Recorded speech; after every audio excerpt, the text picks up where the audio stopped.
Hello and welcome back to the Mekone series. After a somewhat long while, I'm back at recording again. So let's see how the war continues. Actually, for this turn, we're not going to see anything because I forgot to record the fights, but actually nothing interesting. None of the fights were really interesting. Like you can see north of my capital, there's just some troops taking the province. And mostly here we're just shuffling around and trying to recover from the somewhat horrendous fight we took a few turns ago. Just shuffling stuff around. This is the province defense for the Amazon province, which I really want to hold because I like to keep good mages for later. And also we're consolidating and also pushing out with a small force to the other forest. So this is just a minimum commitment back and forth. And also we are actually, now we're doing something that should have been done a lot earlier, but we just forged some water breathing armor for the second assassin, and he's going to take over this underwater province with a sword, just kill all the commanders and then hopefully kill all the commanders, and then I can take it over because that's almost the only way I can take underwater provinces at this point. I could also use my god, but he's otherwise busy. So this is one thing you can do. And also here is my research going again for the important tugging trees, like enchantment tree for shields and alteration tree for iron skin. And after that, the thaumaturgy research is for teleport, so my god can catch stuff.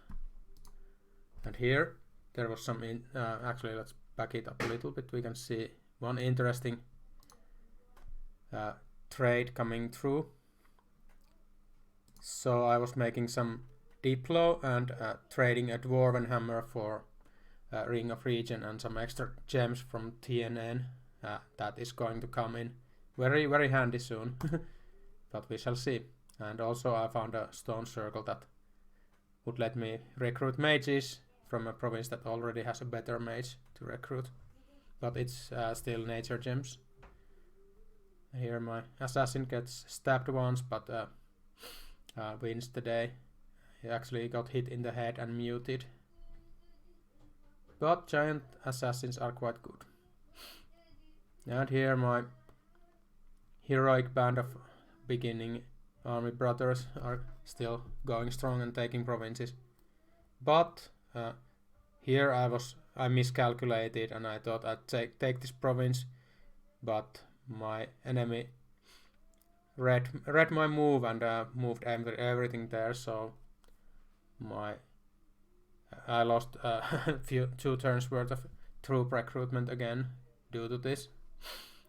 They fight very well, but they're hopelessly outnumbered.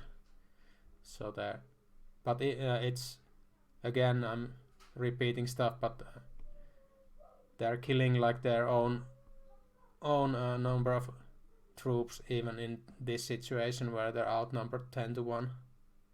So I'm just hoping for a more fair fight someday. And here we can see some real sacred troops going through a big pile of crap. So Pangaea has a pretty strong bless, and here we can see that both the White Centaur is a good sacred troop and blessed. It can take nearly an infinite amount of chaff.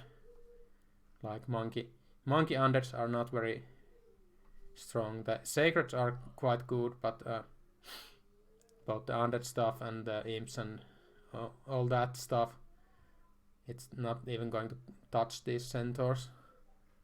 They're just going through stuff. Like this is why cavalry blesses are quite strong, because if your opponent doesn't counter you in any way, you can take on absurd numbers of troops and just win without casualties. Like here, 13 guys taking on 100. Granted, most of it is literal trash like Markatas. Also, Yomi breaking out of his capital still has three dice left. And some shuffling in the Langa area. And also, here we can see Soromacia joining up in the fight against Yomi. He has taken, and one of my scouts get caught, but that's life. So here we can see Zoro has pushed to literally every province that I haven't taken. And here now we see the big army of enemies in that province, and I'm going to try to catch them out in case they continue moving back and forth. So my pretender is going to the woods, and troops are pushing towards Yomi just to secure some provinces for me, because at this point I know I can't contest Soromacia for the Yomi capital. If he wants it, he has first crack, and I can't really tell him to piss off, because he's basically saving me from one enemy, and he has quite a lot of troops too. But here the assassin continues. Being muted doesn't really harm him in any way, except I can't prophet him, which I was considering. And then, because now, as you can see, my prophet's power has left the world and I can appoint a new one, but Morley keeps on going through the Triton commanders. And also here we can see I'm bumping with Perutos, and I didn't even look at the fight because it was Markatas. But actually the player told me it was a close one. I just had dismissed it completely. Also my brave boys finally made a wrong move and the starting army is dead. And that's like the longest lived starting army I'd had for a long time. So here I see Oceania has also recruited some mercenaries, and Zoro has put Yomi under siege again with a pretty big stack that also has plenty of Oyorpatas. So here I'm going to pull a good old bait and switch. So I'm showing Oceania my patrolling birds and hoping he takes the bait. And when he comes there, there's going to be some angry giants instead.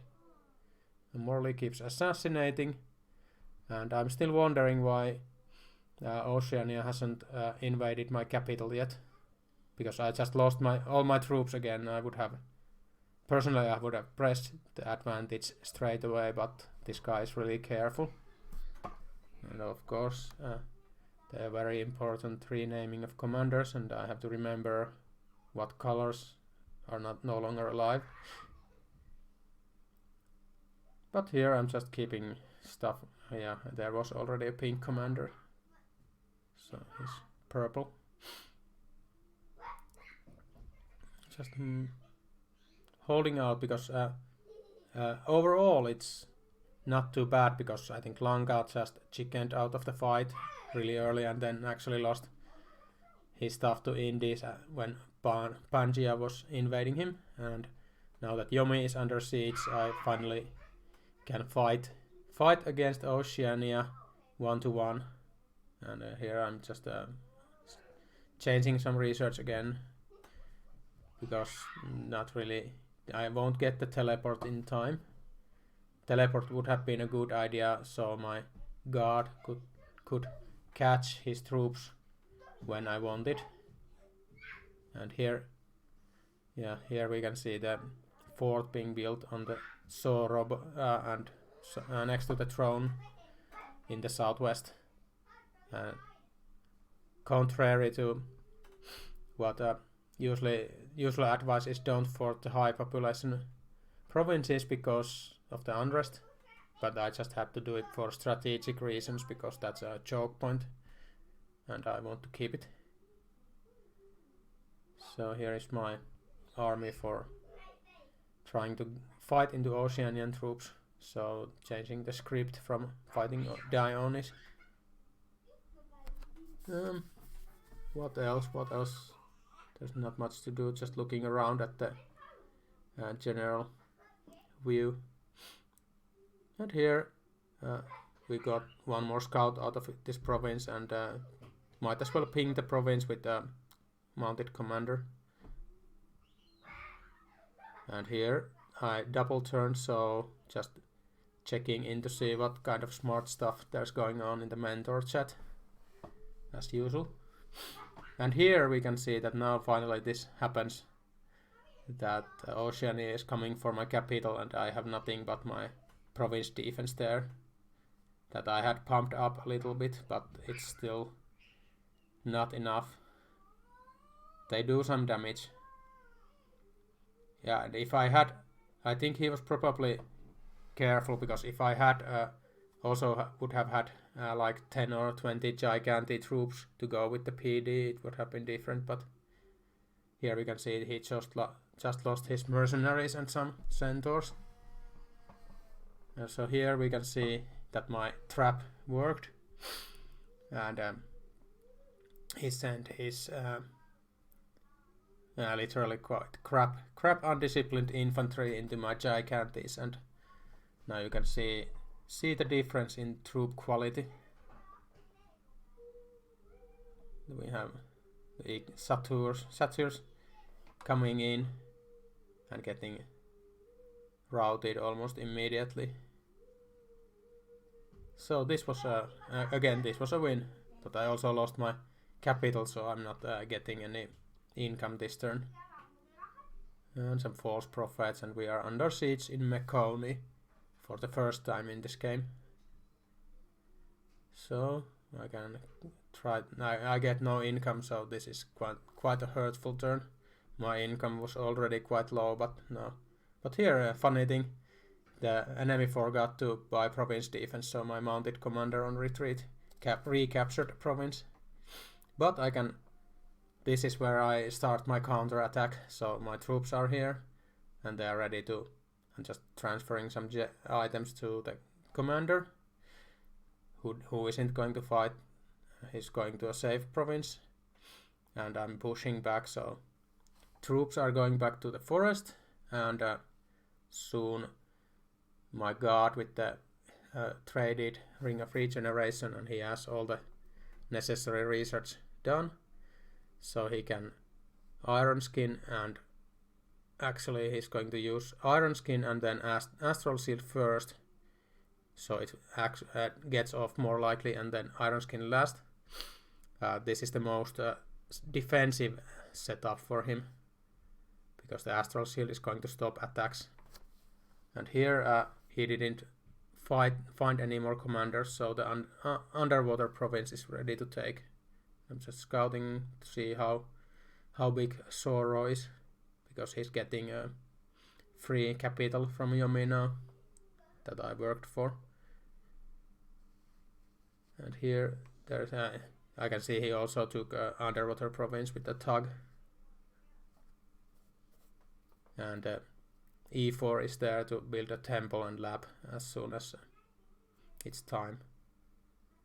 So, and now we can see how my god is going to do.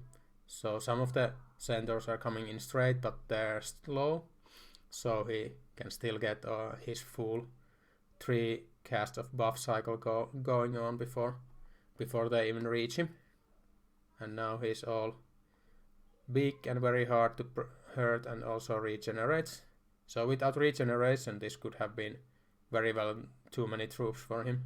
But with regeneration and very slow but very careful setup, he's just going to fight them, and that's not really something we even want to look at.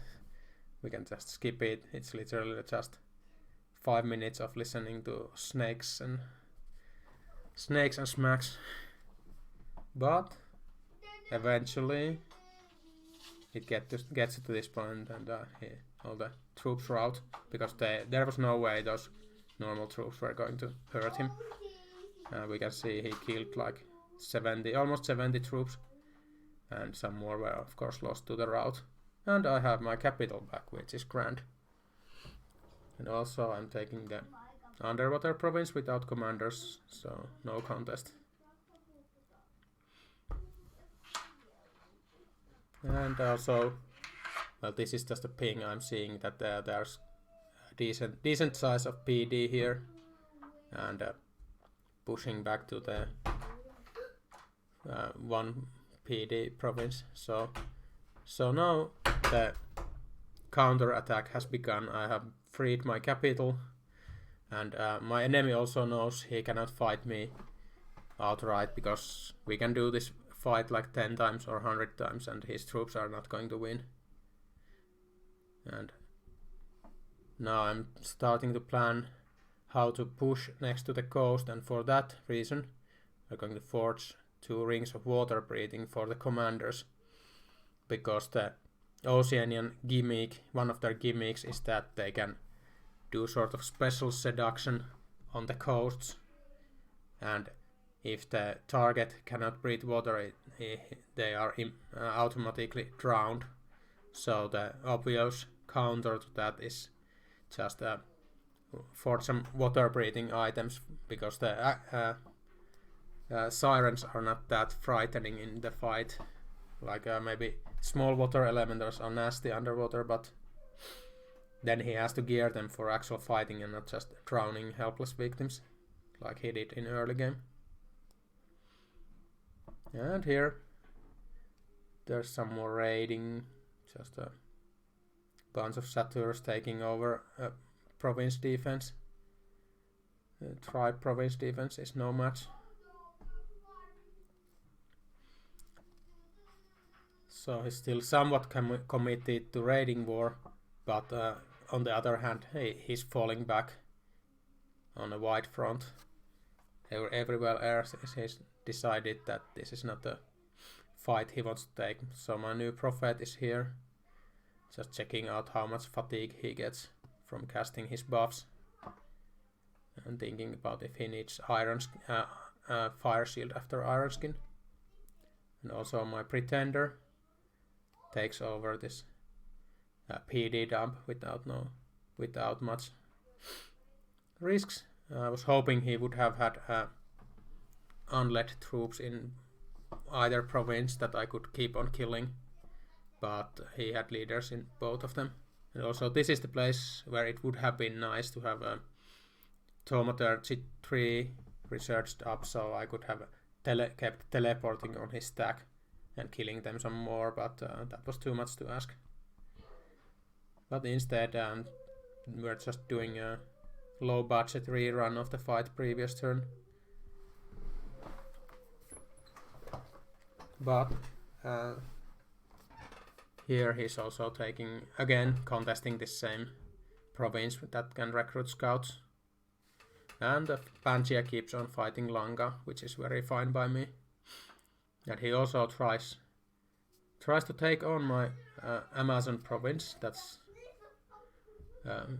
quite important to me. But it has also dumped PD here earlier, so again the satyrs are like I'm sure he's playing Scales Nation, so he can afford to make these parties like most of the time, but they're still going to be garbage and lose to PD unless they really outnumber it. And my Jade Sorcerers retreated safely. And here again, White Centaur slaughtering helpless Markatas. Doesn't need to be looked at. And I finished building my very expensive fort, but now I don't even have money to make items for it. So here my 2 sorceresses they're going to come with the army to cast buffs like protection, but they're also bringing me the rings of water breathing for my commanders. So that was what I thought was enough to go into the coast, knowing that there are going to be sirens there. So again, thank you for watching, and hopefully I can get more videos out faster. This was a very long break, but I don't know, you already heard my excuses, so thank you and see you again.